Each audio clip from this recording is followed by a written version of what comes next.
Hi guys, and welcome to this video on the normal distribution, the last one in the series. And you won't find these questions in your textbook, but they come up in exams when they merge conditional probability with the normal. So I thought, let's make a video and let's get you practicing some.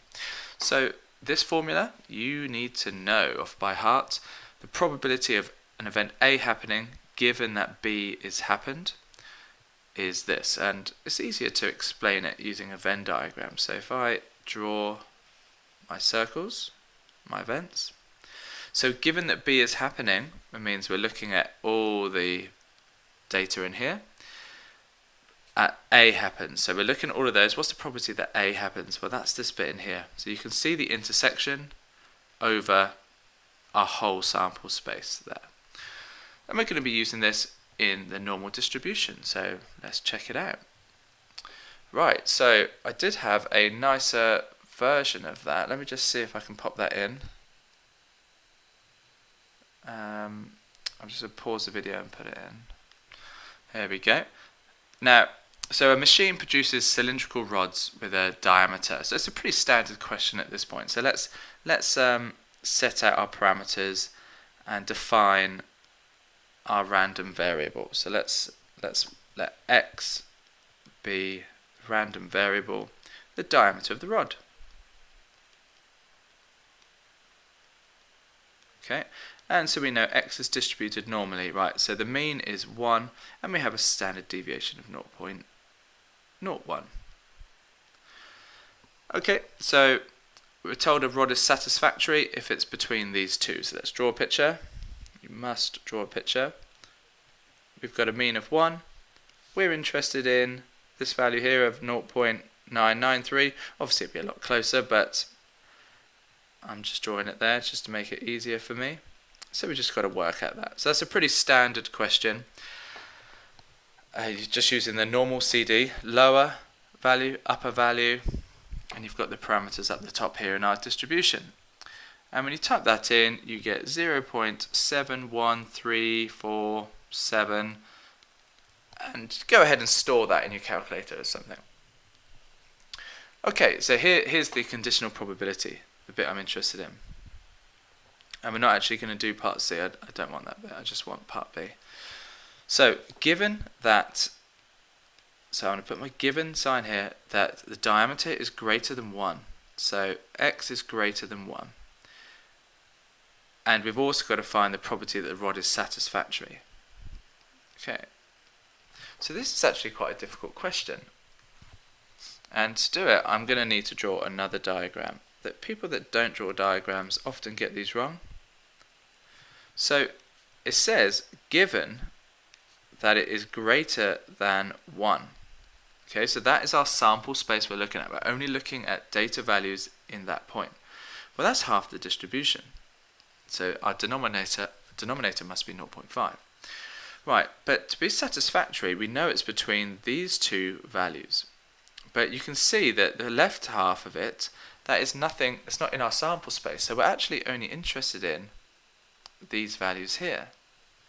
So I'm going to have to work out the probability of it falling between these two diameters. So I can just use the normal CD again with my lower and upper. If you do that, you get 0.45543, and then when we work this out, we get 0.9109 to 4 decimal places. Okay, so there's a conditional probability. I didn't write any of the formulas, I just thought about the problem using my picture. Okay, so here's a nice question. You can see this is part C, and I've taken out loads of it because it's just not for this video. But it's about time taken to fly from one airport to the other. But this part of the question doesn't need this. I just like it because look at the notation, it looks hideous. But it's I think you'll like it. So x is distributed normally, but we don't know anything about the mean or the standard deviation. So at this moment in time, that's all I can write. When I write something like this, I think, right, it must be a standard normal question. But you'll see it's not. Because they've given us this little fact here. So if I draw my distribution, but I don't know what the mean is, but what I do know is if I go 15 below the mean, I get a probability of 0.35. Yeah, the random variable is less than this figure here. So then part C,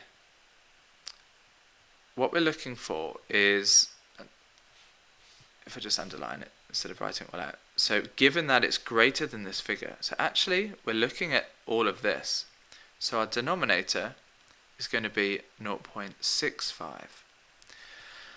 So given that this pink section here is bigger than minus 15, well 15 below the mean, it's got a, what's the probability that it's 15 above the mean? Okay, well 15 above the mean is the same distance below here. So we have the symmetry helping us out here. So what I know is this blue section here must also be 0.35. And that's the overlap between the two, like the Venn diagram, is our numerator, and the denominator is the entire sample space we're looking at. Now, when you work this out, you get 0.5385. Okay, so that one looked hideous, but it was pretty straightforward. Okay, so question that is on everyone's mind these days is, will my phone run out of battery? So a phone needs charging, is normally distributed. Alright, so let's just say L is distributed normally, and we have 100 is the mean and 15 hours is our standard deviation. So we'll do part A, probably going to need it. So very straightforward if you've been doing these now. 100, 127, what is that probability? I'm going to put the 127 as my lower and my upper to be like 1,000, or just keep hitting zeros, just some unrealistic number. Or you can do 0 up to 127, but you have to do 1 minus your answer at the end, so it takes a little bit longer. Let's just type that in. I get 0.03593. Okay, and I'm going to go and store that as A onto my calculator. Okay, so Alice is going to go on a 6-hour journey,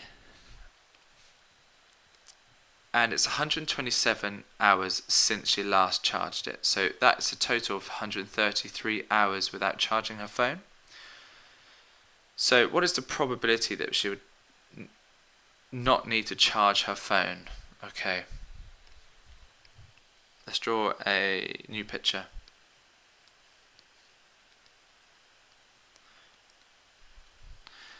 Right, so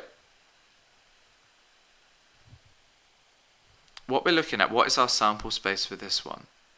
So it's going to be given that it's greater than 127, but we're also then going to go up to 133. So this is our question here. Okay, so our denominator is our sample space greater than 127, but that's going to be 0.03593, and the overlap, both of these two events happening, so we can just work this one out exactly the same way we did before, and we get 0.01390. So let's just use my answer button, divide by A, and I get that to be 0.38695. I just went a little bit past because I just don't want to round that to 7 and a 0, so I just wrote that. You'll probably find in the mark scheme it will accept answers that round to like 0.387 or 0.39, something along those lines. Okay, so the reason I knew this was my sample space is because it's given that. So I probably should have written that. So given that it is greater than 127, what is the probability that it's greater than 133? Okay. Alright, last one. So here we have some information about the IQ. This is actually correct according to Mensa. This is the distribution. So let's draw a sketch of that quickly. So X, we've got 100 there. Now a person is considered to be pretty smart if it's at least 130. Okay, so that's a pretty simple thing for us to work out. So let's do that. And that's 0.02275. I've written a few too many decimal places, but the more accurate the better. Okay, right, so determine the median of the people that are pretty smart. Okay, right, so everyone greater than 130, that is our sample space that we are looking at. So the median is going to be halfway along. So if we half this, because that's the probability of that happening, so if we half that, what do we get? We get 0.11375. So now what we basically have is the median. If I just put a little dotted line here, the median is going to be somewhere around here. And we know the probability of that happening is 0.11375. So all I have to do now is use the inverse normal. I'm going to, for my area, do 1 minus that, because that will work out the cumulative value. Okay, and we've got the parameters up here. So if I'm going to type that into my calculator, inverse normal, I get that to be 134.16. Okay, so that is the median. So any questions about median, just half the probability and then use the inverse normal. Okay, so that's the end of the video. Time to practice. Best of luck, everyone. And I'm online if you need me.